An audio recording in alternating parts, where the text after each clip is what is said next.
everyone. So let's talk a little bit about barrel harmonics and barrel harmonic and vibration theory. So first thing we want to understand is that upon firing, we are essentially using the barrel to contain an explosion to push a projectile out of the bore. So because of that, there's a lot of good things going on that side of that barrel. There's a lot of heat, there's a lot of pressure, and there's a lot of stress. So all these things build up and cause almost micro movements inside of that barrel, which kind of end up coming out as barrel vibrations. That barrel ends up having a frequency that is unique to each barrel, and it's unique to the circumstances upon which it is fired. So unfortunately, that's such a complex system that there really is no way to predict what that's going to be until you actually fire it. So this is the reason why some ammunition works well in some rifles, some doesn't in others. Whole host of variations, and it might be more dramatic in one rifle than others. But it's also the same theory you hear hand loaders talking about when they talk about trying to tune a load for a barrel.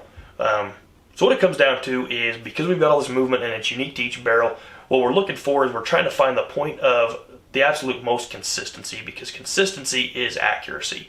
We want that bullet to leave the barrel at the exact same point, in the exact same direction, at the exact same time, every time to get the peak accuracy.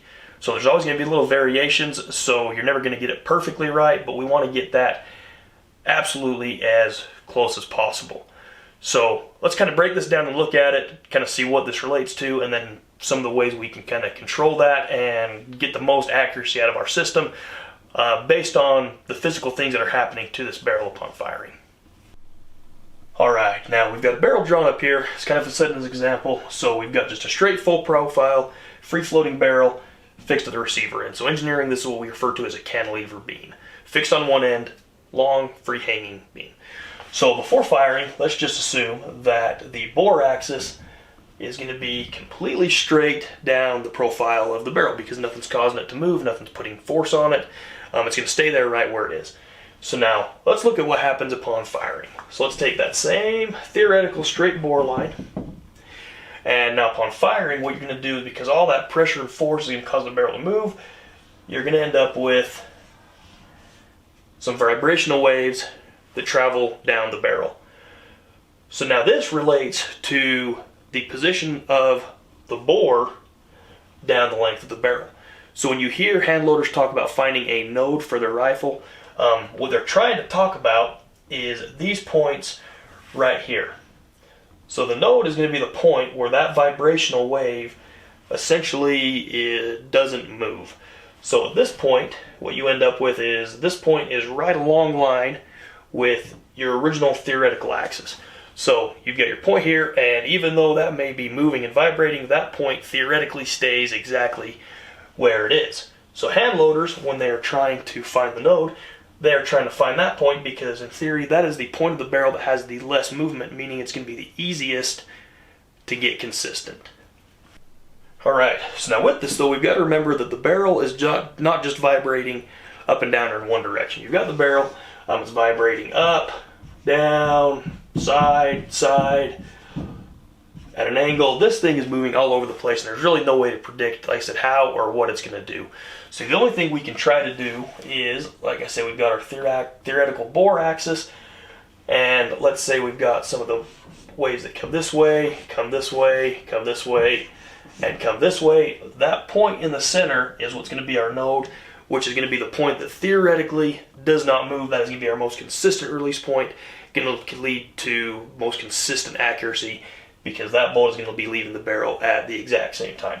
So let's come down, let's break this down into just kind of a single wave, and let's look at how we can get the most accuracy and consistency out of what we found here.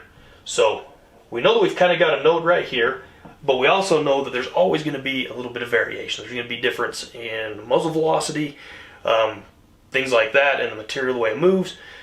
So you're never going to be able to get that bullet to leave at the exact same point at the exact same time.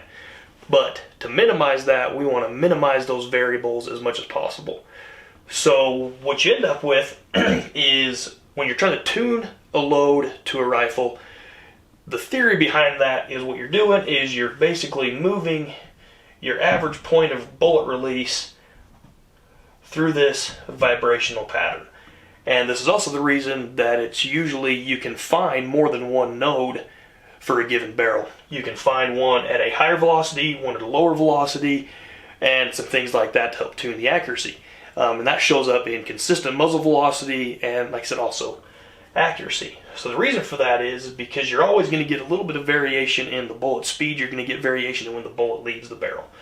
So let's say you're shooting for the bullet to leave exactly right here.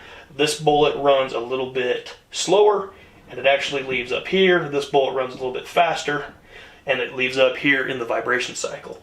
So this bracket is going to be the point of release of that bullet, and the smaller that bracket is, the more consistent the release of the bullet's going to be, the more accurate it's going to be. So if you come down here into some of these large swinging points, because remember, this isn't just moving one direction, this is also going to come up the other way as well.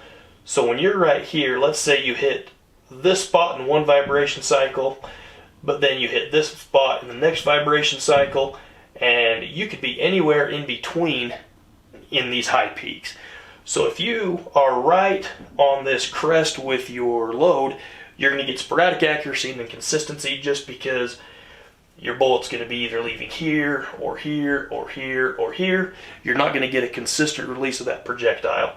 So like I said, accuracy is consistency. We are looking for the most consistent release of that bullet, the same direction, the same time, and the same place.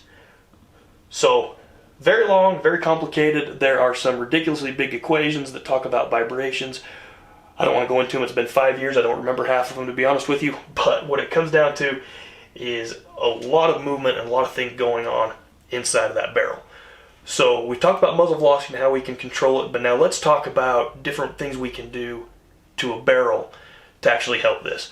So working for a barrel manufacturer, this is kind of some of the things that we have to focus on, some of the things that we do to help make it as accurate and consistent as possible.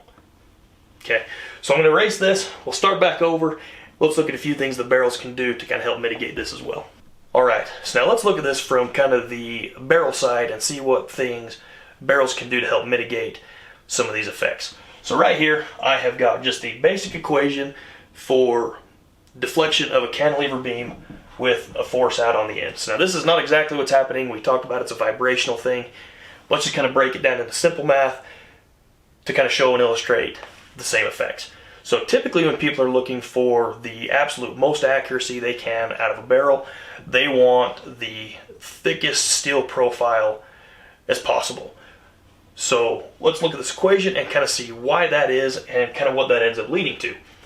So the equation I've got here, the deflection ends up as the force times the length cubed divided by 3 times your modulus of elasticity and your moment of inertia. So these are fancy engineering terms. Modulus of elasticity kind of comes down to the stiffness, how much it deflects with how much force. Moment of inertia is actually going to be related to the shape of the object. So these are the two things that we can control, assuming that the length is going to be the same for the barrels, and since the force, we're just kind of doing a simplified version, that's not going to apply here. So let's focus on these two things.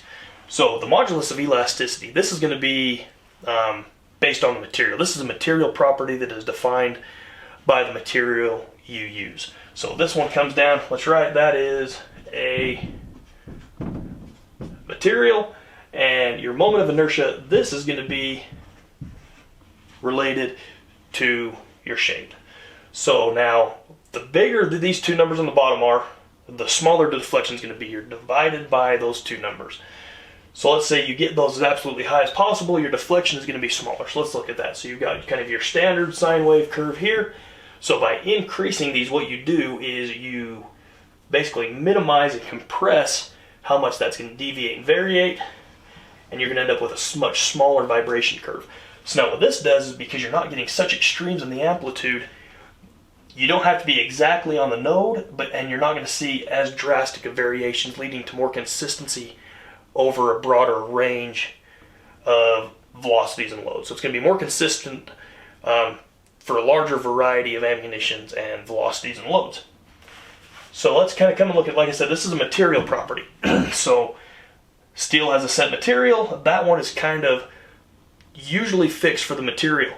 So if you don't know me, I'm I'm a design engineer at Christensen Arms. One of the things that we did was essentially do the first carbon fiber rifle barrel.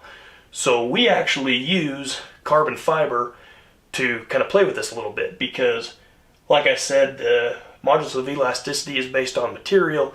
The problem is when you do that, the more material you have, obviously, the heavier the rifle is going to be. You don't want a full profile steel barrel because that thing is just going to be heavy. It's not really applicable for a hunting rifle.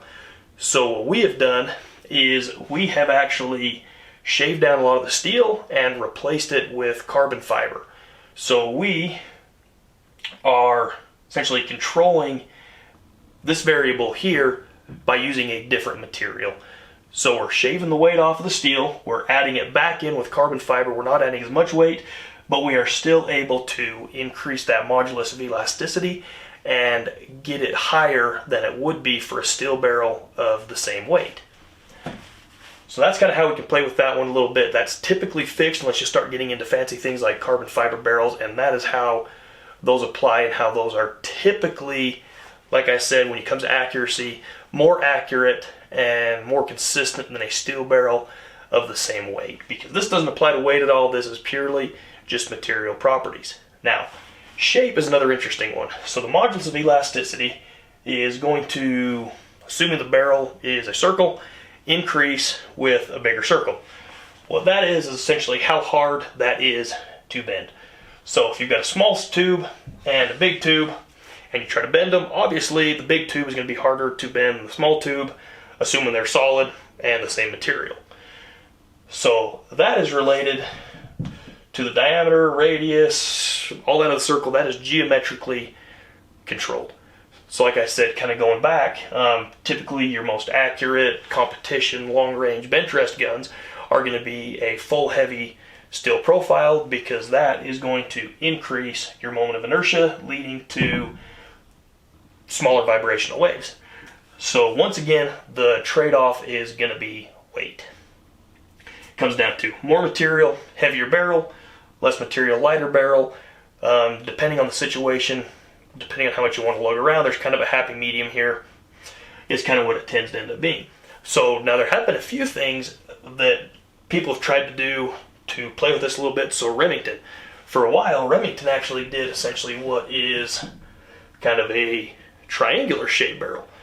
So now in theory, this is actually trying to play off of this by controlling the direction of vibration. So the problem with a circle is that value is the same for absolutely every direction because it is completely symmetric. So a triangle, though, is a little bit different because it's not completely symmetric all the way around that center bore axis. You've got thin spots here, here, and here, and then thick spots, obviously, at the points. So they kind of tried to play with this a little bit and kind of control some of that vibrations and some of that stiffness based on material shape. You don't see this very much. It's a little bit more impractical to machine. It just didn't take off very well. The theory's there, the theory's sound. Practically, you really don't gain a ton. In theory, it's better, but you can usually control a round barrel enough and get good enough accuracy out of them that you're not gaining a ton doing this. So there's the breakdown. There's a long-winded breakdown. Hopefully you guys stayed with me through this, but that is essentially what it comes down to. Basically, the whole purpose of barrel vibrations and barrel harmonics is you are trying to find the spot where your bullet is going to leave that barrel at as close to exactly the same point at exactly the same time as possible. Because the less variation you have in those two things, the more that bullet is going to leave pointing and going the same direction as the shot before, and that is going to lead to the absolute most accuracy you can get out of that system for those factors. There's obviously other factors that go into rifle accuracy, but that is kind of from the materials and barrel harmonic side and how come you can tune a load for a barrel and actually see that effect by using different types of ammo, and especially hand loading. You can find those nodes and actually tune it and see that pattern. So hopefully you stayed with me. Appreciate it. Thank you guys.